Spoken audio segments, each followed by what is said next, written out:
Sejam muito bem-vindos, sejam muito bem-vindas. Esse é o Papo Jus, o podcast da Associação dos Juízes Federais de São Paulo e de Mato Grosso do Sul. Hoje, a nossa host, a Thaís Ferracini, nossa presidente, cede espaço para a gente tratar de um tema muito relevante, trazendo para o centro do debate a diversidade. Como não poderia ser diferente, participantes, então, portanto, aqui desse nosso bate-papo, apenas pessoas integrantes da comunidade negra.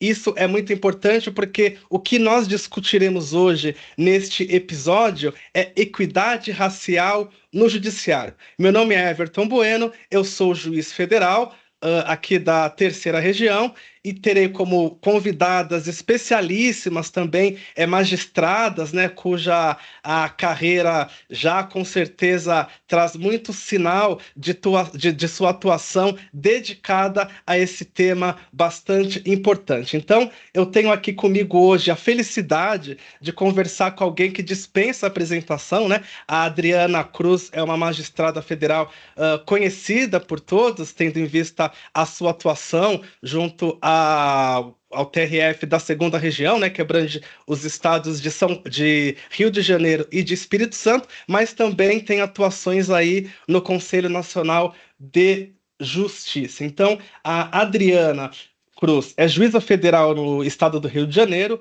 doutora em Direito Penal, mestre em Direito Constitucional, professora de Direito Penal na PUC e atualmente ela exerce o cargo de secretária-geral no Conselho Nacional de Justiça. Além dela, eu tenho também aqui a honra de conversar com outra magistrada, evidentemente um pouco mais moderna na carreira, mas que abrilhanta os quadros da magistratura Bandeirantes.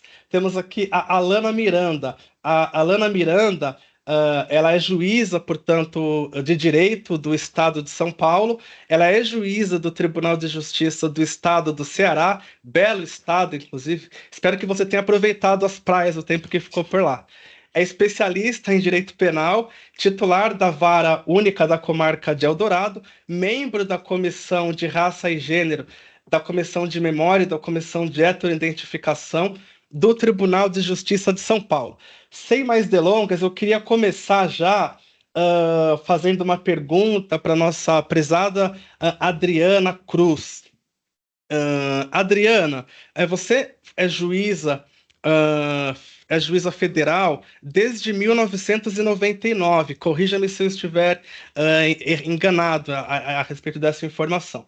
Eu gostaria que você compartilhasse conosco, porque, pelo que me parece, você foi uma das primeiras juízas federais negras do Brasil. Evidentemente que naquela época nós ainda não tínhamos, né, dados oficiais para poder ter um retrato mais condizente com a realidade, mas eu quero crer que você foi uma das primeiras a representar a raça negra na magistratura federal. Então, gostaria que você compartilhasse com os nossos ouvintes, cujo esse tema importa, não apenas para aqueles que exercem ali a atividade do direito, mas para a sociedade em geral. Eu tenho certeza que você foi um espelho e exemplo, e ainda é para muitas pessoas. O que você pode compartilhar com a gente, então, em relação aos primeiros desafios que você enfrentou logo que ingressou na magistratura lá nos idos de 1999? Bom, olá a todas as pessoas que nos acompanham. Queria agradecer muito esse convite, é uma honra estar aqui, e ainda mais acompanhada de uma colega tão querida como a Alana. Agradecer a Jufest pelo convite. Para aqueles que acompanham, eu sou uma mulher negra, uso meus cabelos trançados, sou baixinha e sou muito agitada. Então, se eu falar rápido, vocês podem pedir para eu diminuir o ritmo. Bom, como você disse, eu tomei posse em 99, na magistratura, com 29 anos. E, na época, na verdade, nós tínhamos já, né, acho que algumas magistradas, como você mesmo disse, a gente não havia essa... ainda hoje a gente tem uma dificuldade com os dados, né? Isso era um não assunto na magistratura naquela época, mas tínhamos uma magistrada que é um ícone para a magistratura federal, que é a para a magistratura nacional e para a magistratura federal em particular, que é a doutora Neuza, que foi juíza na seção judiciária da Bahia, ascendeu ao tribunal, juíza de carreira, que todas nós temos como referência. Eu acho que os primeiros passos, nesses espaços que tradicionalmente não foram desenhados para nós, são sempre primeiros passos de muito estranhamento mútuo, né? Estranhamento nosso de estarmos convivendo num universo de pessoas que não se parecem conosco, não carregam as mesmas marcas da nossa história, e dessas pessoas de encontrarem, né, um corpo e muitas vezes uma vivência também estranha às suas realidades. Então, eu acho que eu definiria esse primeiro momento como de estranhamento mútuo, e eu acho que esse é um estranhamento que, em alguma medida, paradoxalmente, ele vai se acentuando ao longo do tempo, né? Porque aquelas pessoas como nós, como a Alana e tantas outras colegas, né, que têm se dedicado a pautar a questão racial dentro do judiciário, quando a gente pauta essa questão, obviamente, a gente gera um incômodo, né? A gente coloca, traz para o centro do debate questões que a sociedade brasileira sempre quis negar, e, quer dizer, ajuda a colocar no centro do debate, né? Muita gente antes da gente já veio fazendo esse trabalho, mas internamente, né, a partir desse lugar muito único de magistrados, a gente coloca esse tema no centro do debate do judiciário, então esse estranhamento se aprofunda. E, por outro lado, ele também diminui, pelo menos da nossa parte, porque nós vamos nos assenhoreando a cada passo do caminho, de que esse espaço é legitimamente nosso, com a construção também, com os encontros que esse caminho tem proporcionado entre juízes negros e juízes não negros aliados nessa luta, esse espaço de estranho, ele vai, essa sensação de estranhamento, ela vai reduzindo, porque a gente vai encontrando, digamos assim, no caminho, colchões, né, acolchoamentos para essa estrada que é tão pedregosa. Então, eu definiria assim,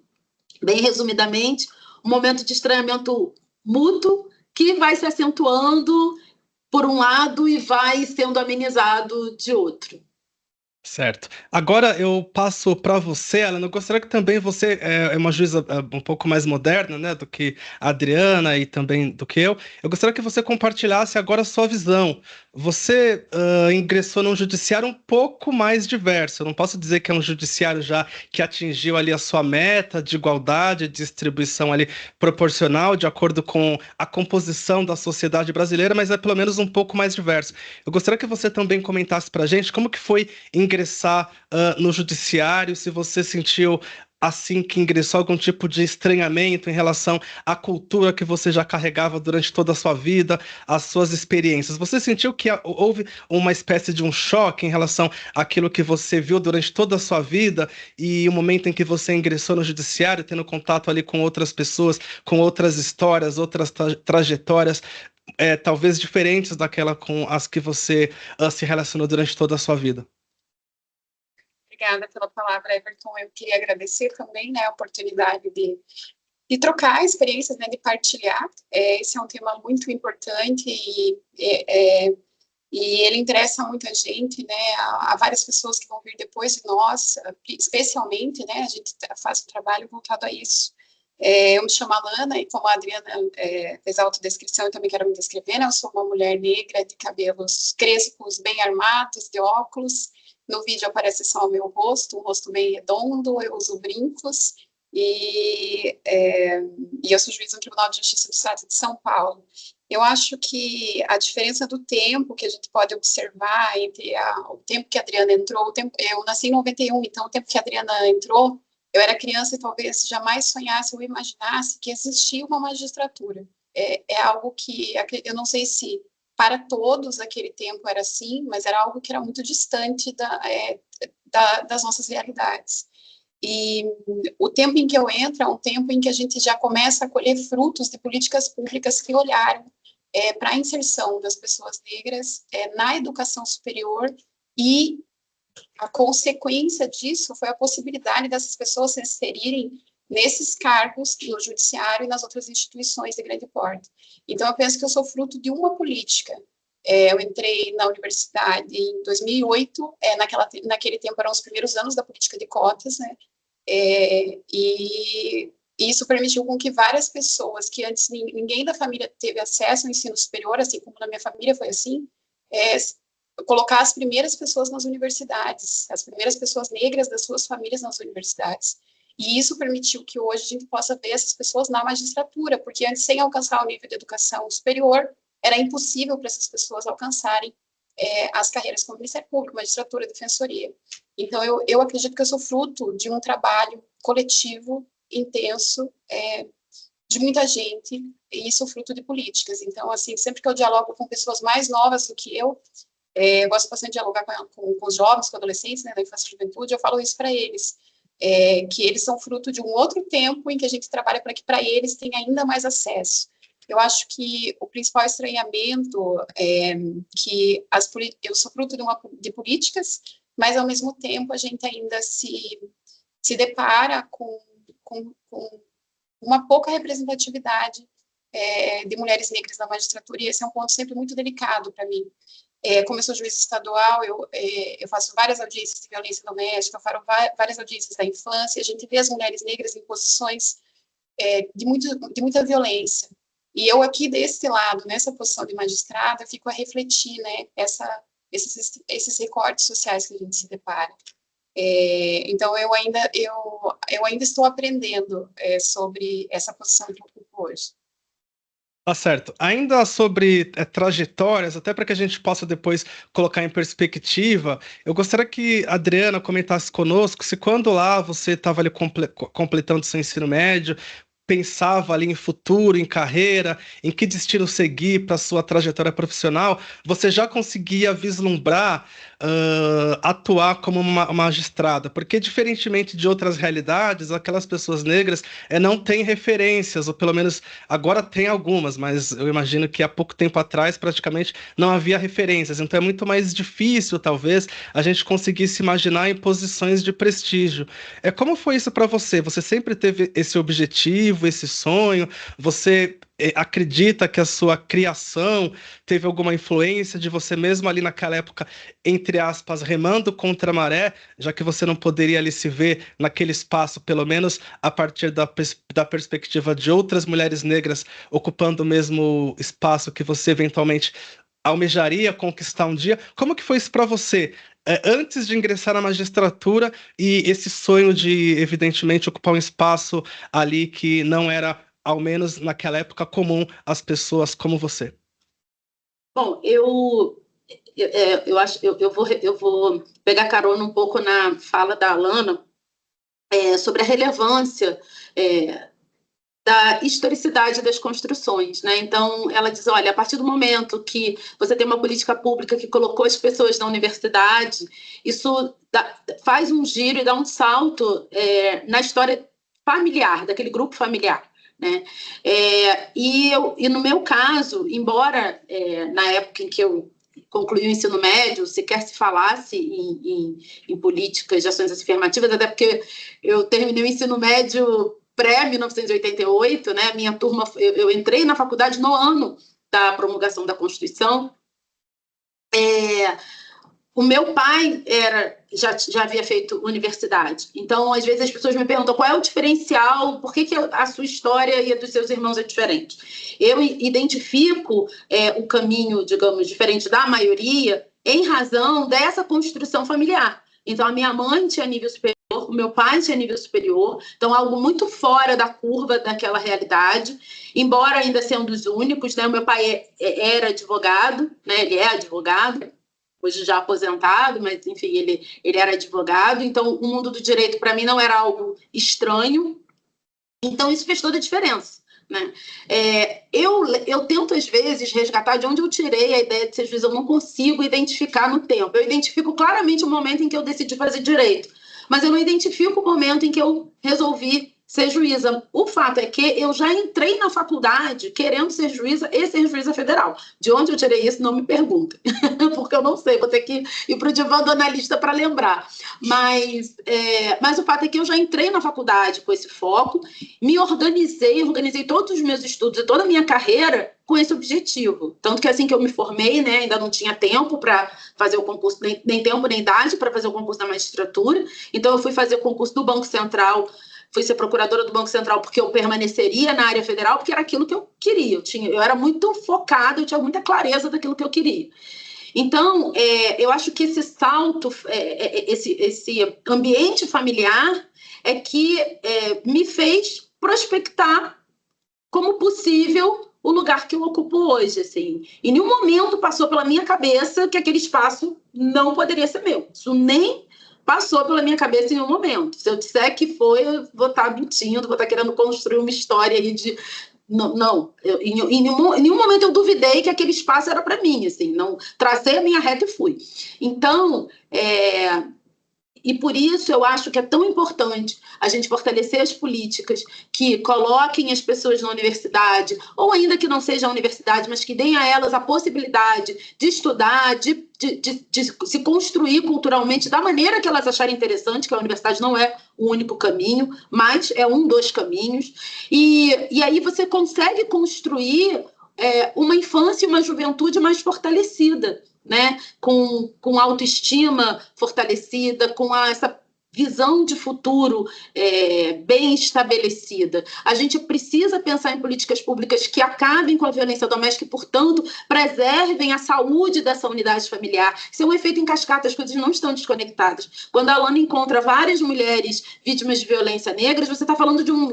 Imagine essas crianças, imagine qual é a criança e qual é o jovem que está crescendo nesse ambiente. Então, a gente precisa pensar em políticas públicas para os nossos homens, para a nossa masculinidade, para uma paternidade responsável. O fato de eu ter o meu pai e a minha mãe com todas as dificuldades, não é família margarina, todo mundo tem os seus problemas, mas pessoas equilibradas, eu crescendo num ambiente de saúde, esse foi o ponto de virada, esse é o ponto diferencial. E isso a gente pode também contribuir com política pública. Isso não é algo só da esfera do privado, né? Isso também é dever do Estado e da sociedade criar esse ambiente de saúde para todos, para que as pessoas possam viver a sua vida plenamente. Você toca, Adriana, num ponto muito importante, né, de como a família, eu acho que nesses casos aí de superação, porque a gente não pode aqui menosprezar, você é uma história de superação, de força de vontade e determinação que, embora evidentemente ali como você bem mencionou, tínhamos já outras magistradas negras, você ali estava rompendo barreiras, então fica muito evidente para todo mundo que você ali galgou um espaço que, por mais que você sempre se viu ali naquele espaço, você nunca encontrou barreiras no sentido, pelo menos, de acreditar que você não pertencia àquele lugar. A sua família ali teve um papel fundamental, como também aconteceu na minha. Então a gente vê que nessas histórias a família sempre tem, acho que um papel muito importante, né? Tanto nessas questões raciais daquelas pessoas que conseguem se destacar, né? Eu vejo por você, mas também pelos meus irmãos, todos conseguiram aí se formar, são pós-graduados, etc. e tal, mas como que a família tem um papel importante, ao passo que a realidade daquelas meninos negros e meninas negras não se reflete necessariamente como a história que nós, felizmente, tivemos. Como é que foi para você, Alana, essa construção? Você sempre se imaginou juíza? Você se inspirou em alguma pessoa especificamente ou não? Como é que você pode compartilhar com a gente a sua trajetória especificamente nesse ponto? É bem interessante lembrar, porque isso de coisa mais recente, né? Depois que eu era formada e estudava para a magistratura, a Adriana era uma das pessoas em que eu me espelhava, porque eu já sabia que ela trabalhava, e aí uma magistrada de grande destaque, eu seguia ela, a Karen também, a Karen Luiz, e isso é um espelhamento, mas isso, claro, depois que eu já era formada, né? Mas isso também reflete essa troca intergeracional da gente vendo pessoas e aquilo ir nos movimentando também. E outras pessoas vendo a gente, jovens, adolescentes, pessoas na faculdade, irem também se movimentando. Mas não, a minha história é um pouco diferente, porque um pouco diferente da Adriana, mas talvez um pouco mais parecida da maioria dos jovens negros, né? Eu tive um acesso bem dificultoso à educação, eu sempre comento isso quando eu converso com outros colegas. Eu aprendi a ler e escrever em casa, minha família é da zona rural, e os meus pais eram lavradores, e eles me ensinaram a ler e escrever em casa. Me desculpa, eu me emociono muito, porque era um esforço muito grande. para isso acontecer. Então eu só fui para a escola um pouco maior, depois de ter aprendido o básico da educação em casa. Eu sou nascida aqui mesmo, no Vale do Ribeira, essa região é a mais pobre do estado de São Paulo, e para nós a educação era muito difícil. E eu acho que, por outro lado, os meus pais tiveram uma função essencial em como a Adriana disse, em te fazer acreditar. Apesar do acesso à educação ser extremamente dificultoso, os meus pais tinham uma certeza de que a educação era o caminho. Então, para mim, nunca houve dúvida de que um dia eu iria para a universidade, não importa como isso acontecesse. Eu nem tinha ideia, quando criança, eu não tinha ideia de como é que se fazia para ir para uma universidade. Também não tinha ideia do que era o direito, o que era a magistratura. Mas meus pais sempre me deram essa segurança de que a educação era um caminho, apesar de difícil, era o caminho que a gente tinha. Isso era uma prioridade para nós. A minha mãe, depois de Lavradores, minha mãe foi empregada doméstica, né, quase toda a vida, até o dia que eu passei no concurso da magistratura. E aí, eu me lembro de quando eu disse para minha mãe que quando eu já fazia direito, que eu queria ser juíza, a minha mãe disse, vai ser.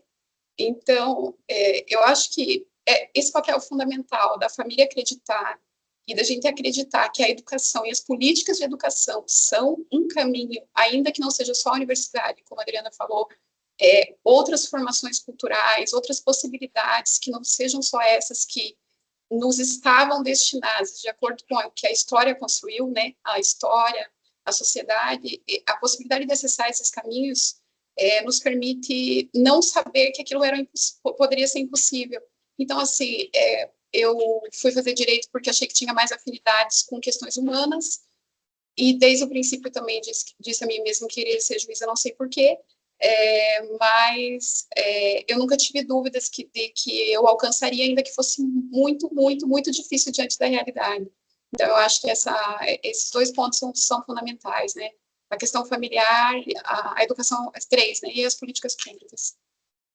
Certo. Acho que você também mencionou um ponto bastante importante, né, de que, lamentavelmente, normalmente as pessoas que ali são alijadas dos espaços, enfim, né, das condições econômicas necessárias, porque a gente precisa também ter uma coisa bem clara. Para você conseguir ser bem-sucedido hoje em concurso público, você precisa ter uma base, tem que ter alguma condição, porque eu sempre digo, estudar por si só custa caro, né? Mesmo para que a gente atinja com essas, hoje em dia, né, com essas políticas de inclusão, a gente precisa de mais medidas para que essas pessoas ali consigam se sustentar, para que elas tenham uma tranquilidade, para que possa ali galgar esses espaços públicos relevantes. Não basta simplesmente a gente colocar ali as cotas achando que vão se resolver por si só. É muito importante que a gente também tente dar a base, estrutura para que essas pessoas possam ali conseguir vencer ali todos os desafios da carreira, né? Porque mesmo aqui, eu digo aqui pelo TRF da terceira região, mesmo com as políticas de cotas, até muito pouco tempo atrás, nenhum juiz tinha ingressado através desses sistemas, né? Porque a gente não conseguia preencher as vagas, tendo em vista que os desafios, as barreiras, os obstáculos eram tamanho que as pessoas que conseguiam passar, como eu, por exemplo, passavam ali na ampla concorrência, considerando que para que você tivesse ali naquele grau básico para conseguir atingir ali a pontuação mínima, você tinha que ter um preparo muito grande, você tinha que ter ali boas condições, né? Porque a gente está falando aqui de estudar muitas vezes 8 horas, 10 horas por dia. A pessoa que está ali pensando em pagar contas não vai ter tranquilidade para conseguir chegar a esse objetivo. Então é muito importante isso que você mencionou.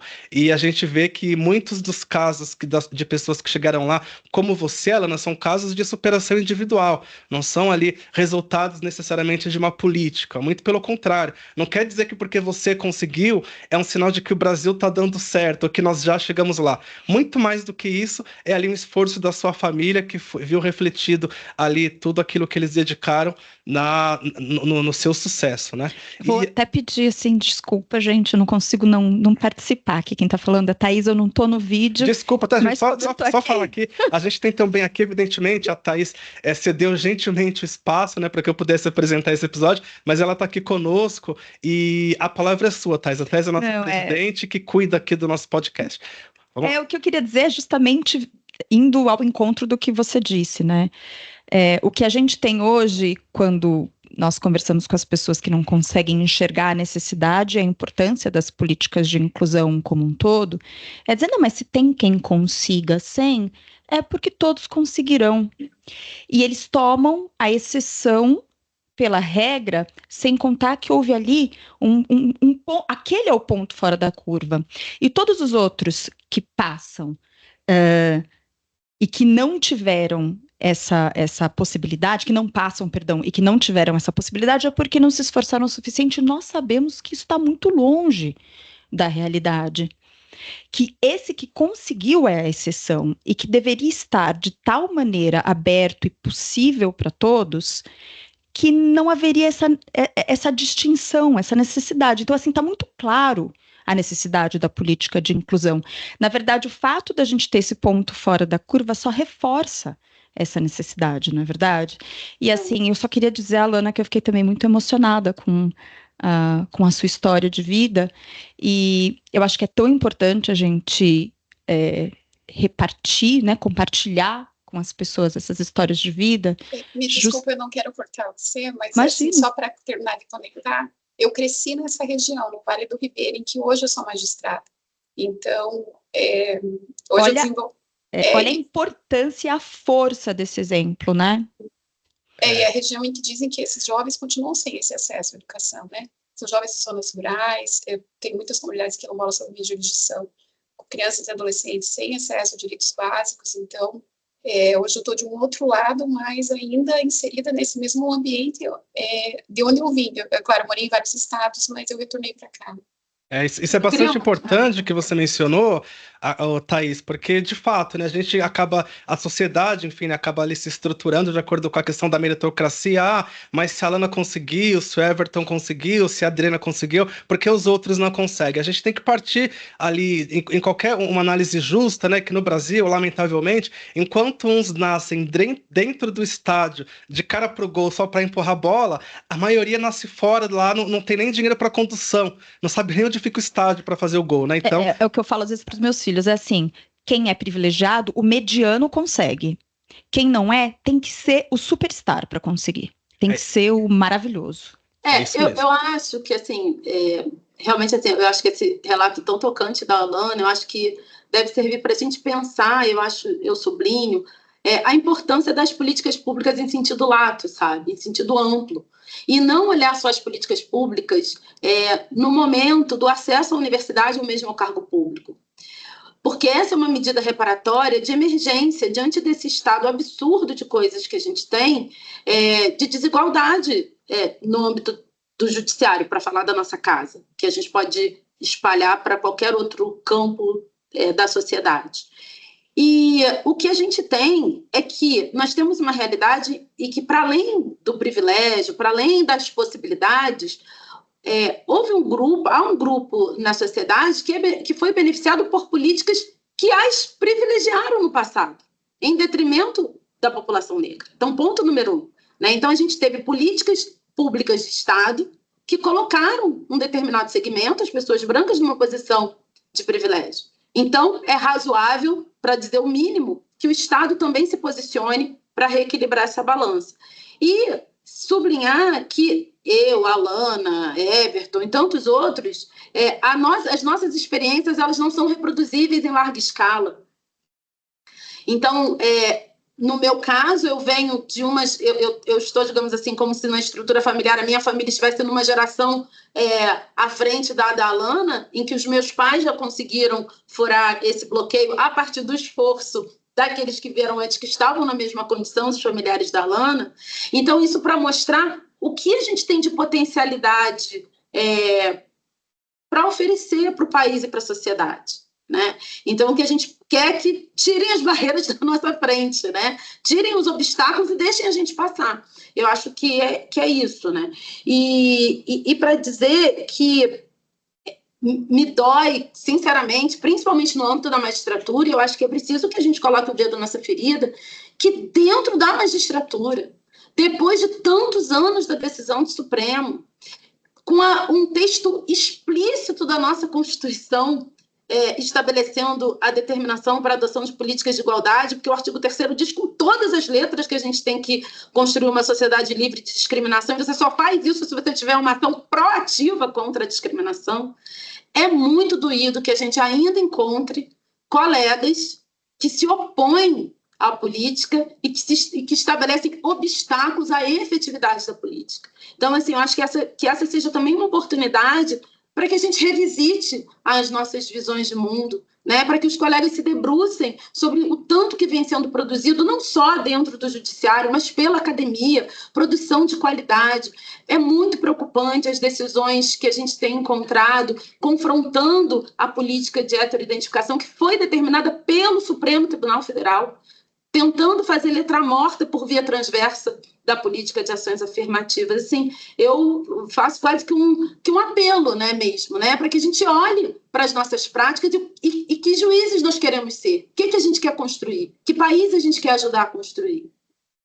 É isso mesmo, né, Adriana? A gente sabe que a diversidade é um elemento essencial de uma sociedade bem-sucedida, né? As experiências profissionais, as experiências de vida, a gente consegue refletir não apenas uma visão ali da comunidade dominante, mas de todos aqueles que compõem ali os grupos sociais. Eu acho que isso é o objetivo e, evidentemente, nos Estados Unidos essa discussão já é muito mais desenvolvida, né? Já há muitos anos. E essa questão da diversidade, ela não é um direito específico apenas dos grupos ali que compõem aquela diversidade, ela é um direito muito mais de toda a comunidade. Lá nos Estados Unidos, a diversidade, as ações afirmativas, ela é baseada em razões consequencialistas, pragmáticas, no sentido de que uma sociedade mais diversa, ela vai produzir melhores resultados, não apenas para aquele grupo, ela vai ajudar o desenvolvimento, não de determinado segmento, mas de toda a sociedade como um todo. Esses ganhos, eles são tangíveis, são palpáveis, quem tiver ali interesse de se aprofundar vai conseguir São quantificáveis, encontrar... né? São quantificáveis. Exatamente. E ainda e o que você está dizendo, assim, eu quando eu fui fazer o meu mestrado, quando eu fiz a graduação e mestrado, não havia ainda política de cotas. Quando eu fiz o doutorado na UERJ, que foi a primeira universidade a ter a política de cotas, a universidade já tinha, né, um tempo, né, uma estrada percorrida da política. Foi o primeiro espaço público que eu frequentei em que eu não me senti aquele corpo estranho que eu falei no início da nossa conversa. Era um espaço tão enriquecedor, e isso é tão reconfortante para que você possa produzir com tranquilidade, com mais leveza. A diversidade, ela é um valor para todas as pessoas, independentemente delas terem sido diretamente beneficiadas ou não pela política. Eu nunca fui diretamente beneficiada pela política, mas eu me sinto profundamente beneficiária da política de ações afirmativas, seja porque eu consegui fazer um doutorado num ambiente mais diverso, seja porque hoje eu estou num judiciário em que eu tenho pessoas ao meu lado caminhando, né? Então, isso é algo que transcende, né, o benefício individual. Isso é bastante importante, que a gente tem que repetir, porque ainda algumas vozes não conseguem perceber a relevância de tudo isso, não apenas na questão do individual, mas do coletivo. Agora, Alana, eu queria que você comentasse aqui com a gente, aqui na pesquisa que eu fiz, eu vi que você teve uma decisão bastante importante aqui no parque, também me corrija se eu estiver incorreto, uma decisão bastante relevante aqui no Parque Estadual Turístico do Alto do Ribeira, que era um território quilombola. Eu queria que você comentasse a importância dessa decisão que saiu ali em diversos veículos de comunicação para essa sociedade. Como foi aí? Se você pudesse, evidentemente, né, não precisa aqui adentrar aqui na decisão em si, mas na relevância dela globalmente. Então, acho que você perguntou para a Adriana como é que ela se deparou, né, com ela mesma na magistratura, se entendendo como mulher negra à época. Eu me entendia uma pessoa negra na sociedade, mas não tinha a noção, ou eu não estava tão próxima de observar o impacto coletivo das questões raciais. Quando eu vim para cá, quando eu vim para o TJ São Paulo, a gente escolhe uma região e depois titulariza aonde desejar. Eu fui logo designada para essa região do Vale do Ribeira, não era que eu tinha escolhido, apesar de ser daqui. E eu vim para a comarca de Eldorado, que é a comarca que mais tem comunidades quilombolas no estado de São Paulo. E isso é algo que eu não sabia quando eu vim. São mais de 20 comunidades. Aqui a gente tem a primeira comunidade no país integralmente titulada, ou uma das primeiras, no caso, que é a Igoporunduva. Ela é integralmente 100% titulada, que é a exceção nas comunidades quilombolas, né, que a maioria delas não tem nenhum princípio de titulação. E aí eu comecei a me deparar com essas comunidades, partes nos processos, em suas lutas coletivas, tanto sobre terra, quanto individualmente, quanto entre si, quanto a questões políticas que lhes faltam, como saúde, educação, estrada e questões socioambientais. E foi aí que eu passei a me fazer perguntas sobre as questões raciais, porque dessa ideia imaginária, né, de que o período da escravidão é um período integralmente superado por causa de uma lei de abolição, e da realidade que nos mostra as posições que as pessoas negras ficaram depois desse período, aqui é como se eu estivesse muito próximo da realidade do período da escravidão. Então, eu tem pessoas da comunidade que eu encontro às vezes, e eles contam a história dos seus avós escravizados. Isso foi uma vivência que me enriqueceu muito.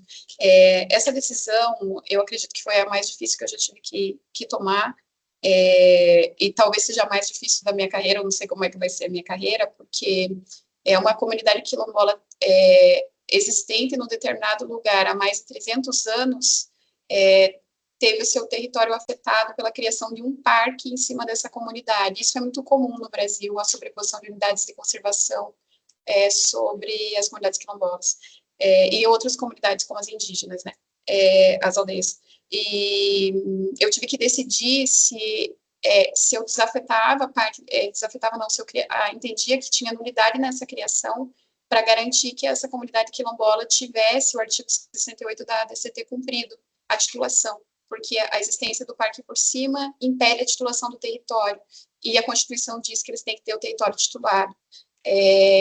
Esse processo trouxe assim, a memória de toda essa comunidade por todo esse período, como que as pessoas negras chegaram a essa região no período da escravidão, quantas pessoas vieram, por que vieram, como elas se alocaram, aonde se alocaram, por que vivem assim. E essa comunidade é a mais isolada do estado de São Paulo, então só se chega lá caminhando numa trilha que por volta de 5 a 7 horas, não chega bicicleta, moto, nada, você só chega a pé. É um processo de direitos humanos, né, que entrelaça a questão racial com a questão de povos tradicionais e com a questão socioambiental. Então, foi algo assim muito desafiador e me trouxe para muito perto dessas lutas coletivas, né, das necessidades da gente compreender o direito de uma forma diferente, e não só a partir desse olhar sedimentado. O que eu quero dizer é o seguinte: quando a gente vai decidir sobre um direito mais bem elaborado pelo grupo que domina o poder, a gente vai decidir direito civil e tem até qual é a diferença que uma pessoa pode construir uma casa da outra, qual é a distância de uma janela da outra. Quando a gente vai decidir direito dos povos, comunidades, por exemplo, ou daqueles que não foram contemplados nesses espaços de poder, a legislação ela é silente intencionalmente, ou ela nunca parou para pensar sobre aquela questão e não há nenhuma regulamentação. Então, é preciso se valer de muito instrumental dos direitos humanos para esse trabalho. Então, foi bastante desafiadora essa decisão, desafiadora. E nós sabemos, Alana, que o juiz e as juízas, independentemente de sua origem, enfim, orientação, devem ser sempre imparciais, mas o juiz, ele, ao mesmo tempo que deve ser imparcial, ele não precisa ser neutro. Você acha que as suas experiências de vida influenciaram em alguma medida na sua tomada de decisão ou conhecimento dos fatos? Ou, neste caso especificamente, isso não foi relevante? Olha, essa região em que eles existem, eu nunca fui. Eu optei por não fazer uma inspeção judicial lá, porque eu sou uma pessoa altamente sensível e justamente tinha medo desse comprometimento de estar presente na comunidade e depois dizerem que eu estava suspeita para decidir o processo, porque fui lá ver. Eu já vi um juiz anterior que havia visto, né? Mas eu conheço essa região porque é até interessante dizer isso. A região em que eles estão tem uma única estrada, e nessa estrada transitaram meus avós desde criança, e meus bisavós e meus tataravós da família da minha mãe, sempre andaram por essa estrada a pé, porque é evidente não tinham transporte na época, e a minha avó e o meu avô ainda vivem próximo dessa região. Então é um lugar em que eu sabia como ele era geograficamente. Isso me ajudou a compreender melhor. Talvez se eu tivesse nascido na cidade, crescido no ambiente urbano, eu não compreenderia por que essas pessoas querem ficar nesse território e qual é a importância do território para essas pessoas. Assim, de um ponto de vista jurídico externo, a gente não consegue compreender por que a comunidade quer viver num lugar que a gente supõe isolado, né? Por que eles querem viver numa região de Mata Atlântica tão isolada? Talvez eu não compreendesse isso se eu não tivesse crescido na zona rural e visto como as pessoas viviam, entendido qual é a importância que tem para elas. Então, a vivência traz a possibilidade de nosso olhar se ampliar, né? O que não significa que a gente vai decidir favoravelmente, mas que a gente vai conseguir olhar melhor, compreender melhor. Eu vou até só me interromper para chamar atenção para isso. Como é importante a gente ter diversidade dentro do judiciário para ter esses olhares específicos sobre as demandas. Quanto mais diversidade a gente tiver, nós temos olhares diferentes sobre questões que nem todo mundo vivenciou, né? As vivências diferentes enriquecem, especialmente quando a gente fala numa segunda instância, por exemplo, onde o recurso vai ser julgado em colegiado. Se a gente tem olhares diferentes, de vivências diferentes, com a maior diversidade possível, a chance de se fazer justiça no caso concreto é muito maior, né?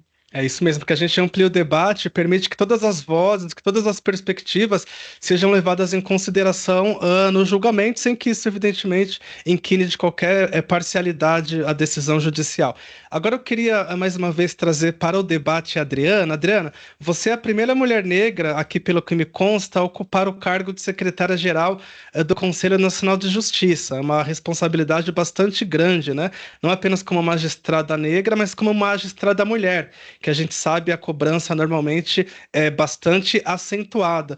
Eu gostaria que você comentasse conosco, se possível, se você sente que a responsabilidade que você tem ao ocupar esse cargo, ela extravasa apenas o exercício das suas funções, no sentido de que você, muito provavelmente, por ser a primeira a ocupar esse cargo, pode abrir as portas para outras pessoas, na medida em que você faça um trabalho relevante, mas ao mesmo tempo também, se você não exercer um trabalho talvez ali adequado, você pode, por outro lado, fechar portas. Isso já passou pela sua cabeça ou não? Você acha que o exercício das suas atribuições, elas se resumem apenas a cumprir aquilo que você deve, enfim, enquanto servidora pública, atender, sem a preocupação no sentido da repercussão da sua atividade? E depois, se for possível também, que você comentasse um pouco quais são as atribuições da secretária-geral do CNJ, que é algo que interessa a todos.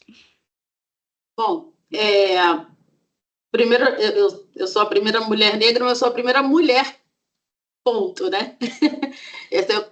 Eu acho que isso já dá um sinal um pouco do caminho que a gente ainda precisa caminhar, né? O Conselho vai fazer 20 anos no ano que vem de instalação e só fui precedida por colegas homens. Então, isso sinaliza o quanto a nossa presença é algo ainda excepcional, né? Olha, eu acho que não existe nenhuma pessoa negra minimamente consciente que não se preocupe com os impactos coletivos que as suas decisões pessoais têm, né? E essa é uma das marcas do racismo, porque os sucessos, eles são individuais, mas os insucessos, eles são compartilhados. Então, todas as pessoas negras têm que responder por todos os malfeitos de todas as pessoas negras do planeta, né? Então, eu acho que tem um plano do que a gente gostaria que fosse, e tem um plano do que é. E eu procuro tento trabalhar nas duas dimensões, né? Eu nem pauto a minha vida exclusivamente por aquilo que é, porque a realidade que é uma realidade racista, que cobra de mim um desempenho, como a Thaís falou, para lá de excepcional para justificar minha presença nos espaços. Isso é racista, né? Então eu procuro fazer o meu trabalho e fazer o meu melhor independentemente disso, né? Porque é um valor em si eu fazer o meu melhor. Procuro fugir dessa armadilha. Mas, por outro lado, eu também trabalho com aquilo que a gente gostaria que fosse, que essa realidade não fosse assim, né? A gente quer construir uma realidade diferente em que as pessoas não precisem ser pautadas e tenham que ter o seu desempenho medido exclusivamente pelas portas que elas vão abrir para as gerações que vêm, sem, obviamente, descurar dessa responsabilidade. Então, a gente vive ali nessa tensão constante, né, entre não se dobrar a uma realidade que é racista, mas reconhecer que essa realidade existe e trabalhar para que ela se construa de uma maneira diferente, né, de uma maneira mais igualitária. A Secretaria-Geral ela tem múltiplas funções e, como qualquer espaço, ele também vai ser moldado pelas pessoas que os ocupam, né? Cada um chega e dá o seu, né, dá o seu tom, né, para aquele espaço.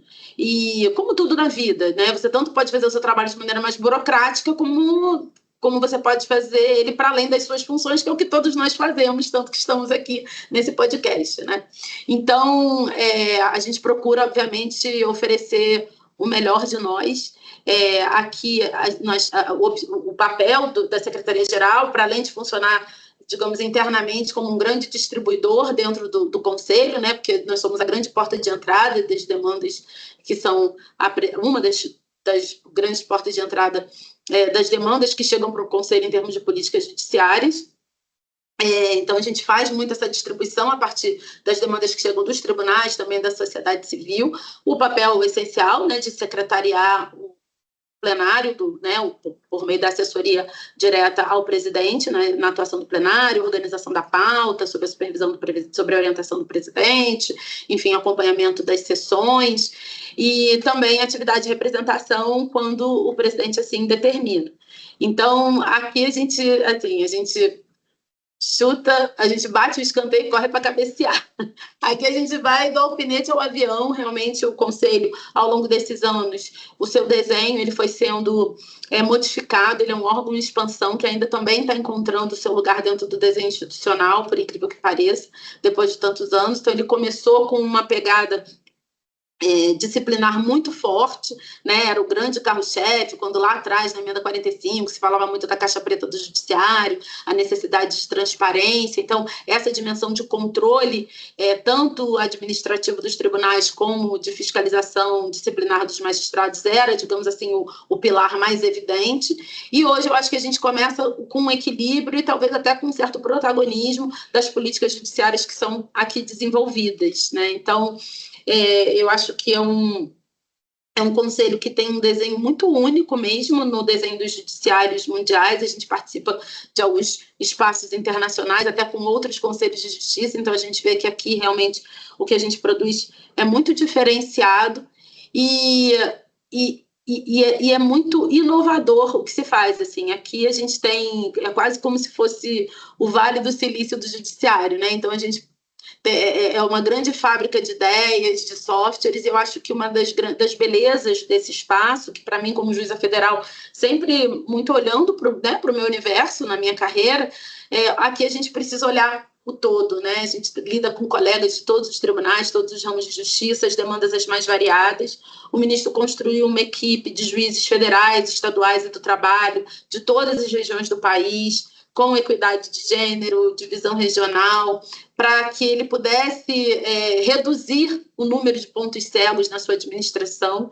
Ele tem ido pessoalmente aos estados, o objetivo dele é pelo menos bater todas as capitais até o final da gestão, e ele tem dialogado diretamente com os juízes da primeira instância. Eu estou sempre com ele nesses encontros, e desses encontros a gente tem realmente colhido sugestões muito ricas para o aprimoramento e para os trabalhos do Conselho, porque o ministro tem essa preocupação de conversar com quem está na ponta, que é quem carrega o maior volume dos processos e que é o primeiro contato do jurisdicionado, né, do usuário dos nossos serviços com o Poder Judiciário. Então, é isso, assim, eu faço esse trabalho de assessoria direta a ele, também ao plenário do Conselho e aos conselheiros, em alguma medida, e aproveito para colocar aqui, né, a Secretaria-Geral à disposição de todos os colegas que estão ouvindo. O Conselho ele é multiportas, e essa aqui é uma das, como eu falei, é uma das portas. Então, somos colegas. Não é à toa que o regimento do Conselho determina que o secretário-geral, que o cargo de secretário-geral seja ocupado por um magistrado. Eu acho que é realmente para que a gente possa ter esse contato, essa maior proximidade com a magistratura, e, enfim, eu estou aqui à disposição sempre para todos. Agradeço bastante, Adriana, por ter compartilhado. São valiosas as suas lições, inclusive em relação à competência da Secretaria-Geral, que até os magistrados muitas vezes têm dúvidas, né, em relação a qual exatamente a atuação, e certamente você já está fazendo um bom trabalho e, sem dúvidas, vai deixar muitas portas abertas para que outras mulheres também venham a ocupar esse mesmo espaço que hoje você ocupa. Eu não tenho nenhuma dúvida. Agora eu queria também fazer uma outra questão para a Lana. Lana, pelo que você vê até aqui, né, em termos de judiciário, você é uma juíza estadual do maior tribunal do Brasil, alguns dizem o maior tribunal do mundo em termos de volumes de processo, né? Até aqui, pelo que você viu, você acha que o judiciário ele contribui para para elevação da diversidade no país, ou você acha que ele acaba sacramentando desigualdades? Eu digo em geral, tanto em relação à sua atuação administrativa, como eventualmente por visões estereotipadas em decisões, assim, uma visão geral, sem evidentemente comentar casos específicos. Eu entendo que a questão racial é uma questão estrutural, né, da sociedade. Então, como uma questão estrutural, é impossível não visualizá-la refletida nas instituições, de forma que, como a gente disse antes, a quantidade de pessoas negras que ingressam na magistratura, o tempo que levou para essas pessoas ingressarem, ainda com a política de cotas, o quanto a gente estima que essa igualdade vai ser atingida. Eu me lembro que teve uma pesquisa, era do CNJ, ela que previa em quanto tempo essa igualdade potencialmente seria atingida, e levaria mais de 50 anos. Então, a gente consegue ver, refletida nas instituições, o reflexo da própria sociedade, que foi erguida na base da exploração das pessoas negras do trabalho e da vida de muitas pessoas negras. A escravidão ela é uma fratura social da nossa história muito séria, muito grave, e ela é tratada, às vezes, como se fosse um ponto superado da história, e isso não é verdade. Então, a gente vai ver, sim, refletido nas instituições, esse racismo estrutural, na participação, na formação, na falta de formação, às vezes, sobre questões raciais. E, por outro lado, a gente vai enxergar nos nossos estratos de trabalho, você vai enxergar o imenso quantitativo de pessoas negras no sistema prisional, a enorme quantidade de crianças e adolescentes negros nas instituições de acolhimento socioeducativo. Você vai enxergar outros espaços sociais em que as pessoas negras estão exageradamente representadas, eu diria. Existe uma palavra para isso, mas agora eu esqueci. Como na Justiça do Trabalho, a gente verifica os trabalhos mais informais, mais precários, destinados às mulheres negras. O nosso desafio talvez seja, no tempo que temos hoje, conseguirmos enxergar esse impacto e esses recortes para aprender a refinar o nosso trabalho, nos capacitarmos para conseguirmos repensar as nossas formas de agir dentro dessas instituições. Um exemplo assim, bem simples que eu posso dar que a gente discutia na semana passada na Comissão de Heteroidentificação, né, do nosso tribunal, era sobre a presença de estagiários negros nos espaços do judiciário. Por exemplo, a importância de a gente ter os estagiários negros também, porque a política de cotas não é só para considerar o ingresso de magistrados, ela se aplica a todos os segmentos. A importância de quando a gente vai tratar de um processo ou de uma questão racial dentro de um processo, a gente conseguir enxergar do que ela realmente trata. Por exemplo, são centenas de processos sobre injúria racial, em que as defesas dizem que, mas aquilo é uma brincadeira, aquilo não era sério, e às vezes a gente não consegue enxergar que aquele racismo recreativo também é uma questão racial. As posições da mulher negra na sociedade, quando elas, algo que me impacta muito é ouvir essas mulheres nas audiências de violência doméstica, eu já disse. E às vezes a gente trabalha sem enxergar com clareza esse impacto. Então, eu acho que sim, as instituições refletem essa imensa fratura que a gente tem. É preciso estar muito atento, e mesmo no maior letramento que a gente tem, ou dedicação ao tema, a nossa sensibilidade, a gente corre o risco de todos os dias atuar, às vezes sem nem perceber, numa lógica que é racista. Então, eu converso bastante sobre as questões raciais na infância e juventude, né? E, inclusive, amanhã, é legal falar isso, eu tenho uma iniciativa aqui que é um projeto de infância e juventude em que crianças e adolescentes podem conhecer o sistema de justiça. Eu acho que essa aproximação é importante. E amanhã vem meninas quilombolas, de 14 a 17 anos, elas vêm aqui no fórum para conhecer o sistema de justiça, e elas vão conversar com a primeira mulher quilombola promotora de justiça do país, que é a Caroline. Então, assim, é a partir dessa observação que a gente vai construindo ações que possam, talvez, questionarem e transformarem a realidade que se apresenta.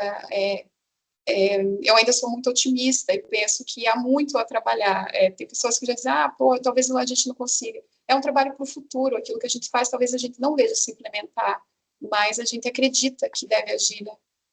Só para fazer uma parte, lembrando, nós temos um episódio, umas semanas atrás, que foi sobre a memória, as formas, né, do judiciário de trazer, relembrar, etc.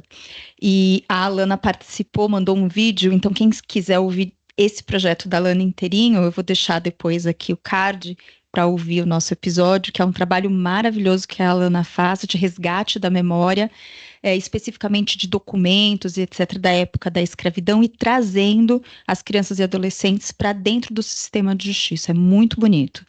Então fica a dica, não percam, né? E eu concordo com você, Alana.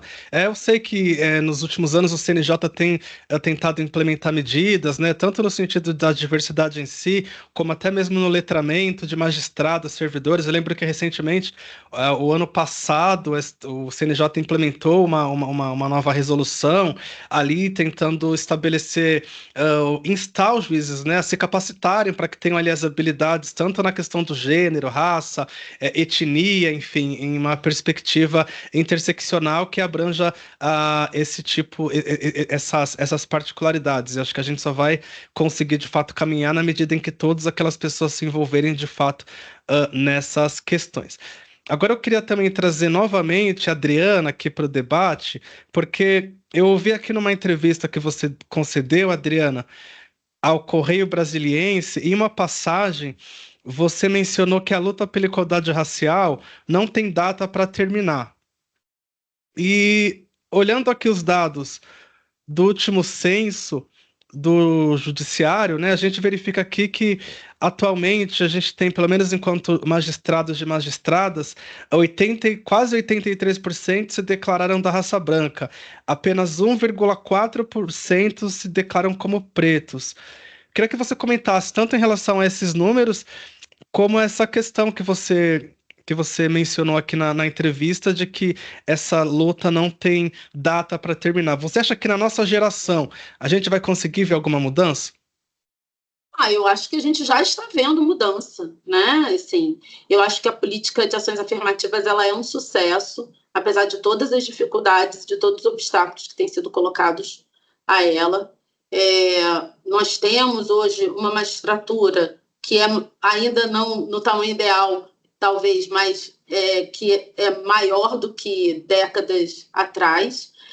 Uma magistratura que se coloca ativamente dentro do judiciário, obviamente, né, com todas as limitações que o nosso cargo impõe, mas que assumiu a responsabilidade de pautar essa questão internamente, que vem pautando de maneira institucional. Então, hoje a gente tem um fórum permanente para pensar questões de equidade racial dentro do Conselho Nacional de Justiça, que é algo que talvez fosse impensável há 5, 10 anos. Tivemos um relatório que produziu, a partir da escuta da sociedade civil, produziu 22 sugestões de medidas a serem adotadas para o enfrentamento da desigualdade racial, e aqui desigualdade racial, importante a gente sublinhar, não só no que se refere à composição do judiciário, mas principalmente em relação ao serviço que a gente presta para a sociedade, para essa sociedade que também é diversa e que percebe uma atuação em algumas situações racista por parte da instituição Poder Judiciário. E o que eu estou dizendo aqui é uma percepção que está posta aí, que é pública. Para além disso, hoje a gente tem, né, o ministro começou uma política de ação afirmativa, um aprofundamento, uma verticalização da política de ação afirmativa com o programa de bolsas para ingresso na magistratura. No começo, né, da nossa conversa você pontuou as dificuldades, né, você falou, é caro estudar para o concurso, né, o IPE fez um levantamento, em média, custa R$30 mil por ano.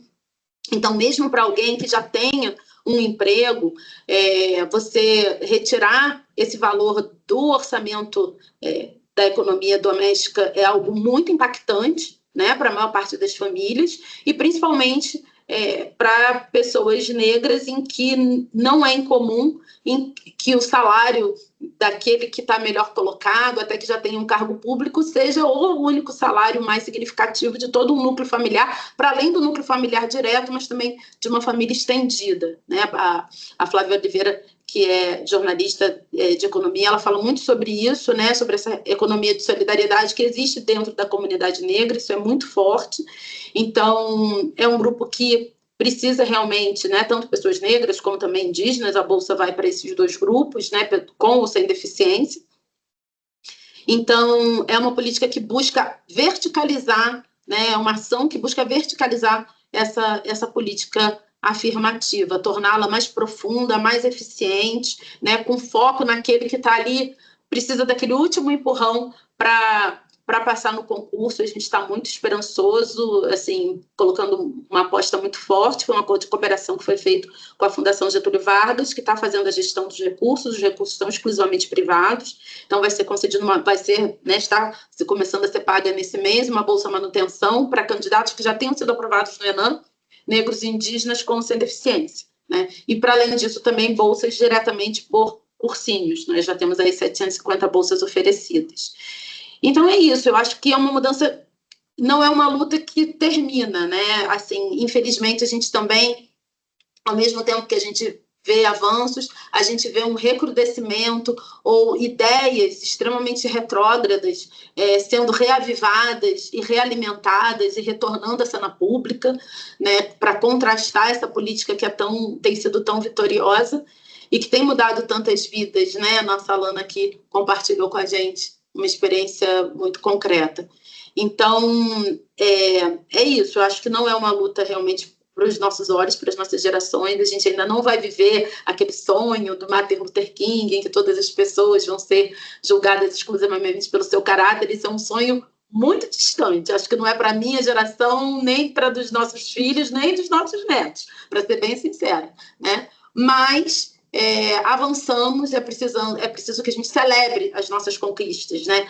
Tem um professor de história, o Simas, e que ele sempre diz, né, que a gente não celebra porque a vida é boa, a gente celebra porque a vida é difícil e a gente precisa dos momentos de celebração e de alegria para continuar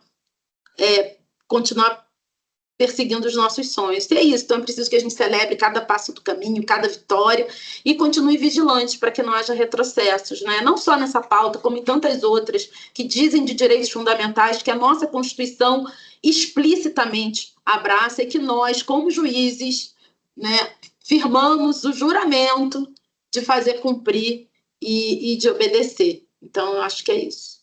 É muito bonita a sua mensagem, né, Adriana? E deixa, de fato, essa esperança de que o caminho é longo, a gente ainda precisa percorrer, evidentemente, vencer muitas barreiras, mas a gente tem que acreditar que é possível. Essa medida que você citou do CNJ merece todos os aplausos, né, considerando que, de fato, mostra aí um caminho para que essa situação aí possa ser superada. Acho que sempre tem algo que a gente possa fazer, né, uma contribuição a mais. E eu me lembrei, assim, eu fiquei muito emocionada quando a Ilana falou da questão de estar trabalhando hoje no mesmo vale, né, onde ela cresceu. E é isso, eu acho que a gente enxergar a beleza e os significados, né, desses recados que eu acho que o universo nos envia. A minha vara é lá no Rio de Janeiro, né? Eu já falei isso algumas vezes, mas eu gosto sempre de repetir, assim, porque para mim é uma coisa muito impactante. E ela fica a 500 metros do Cais do Valongo, que é o porto onde houve o maior desembarque de escravizados da história da humanidade.